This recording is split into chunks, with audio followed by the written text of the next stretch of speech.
What is rate limiting in APIs?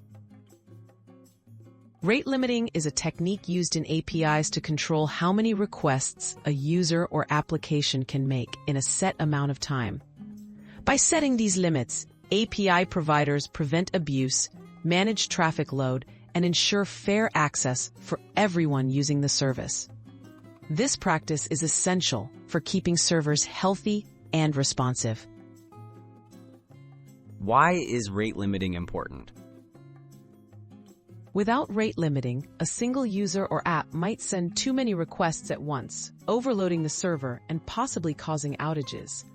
By restricting access, service providers protect their infrastructure, prioritize quality of service, and prevent accidental or intentional misuse. This helps keep APIs reliable and available for all users. How does rate limiting work?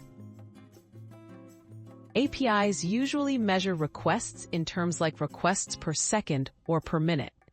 If you exceed the allowed limit, additional requests may be blocked, delayed, or return an error message. For example, an API might allow 100 requests per minute per user, rejecting any attempts over that until the next minute starts. Common real-world examples.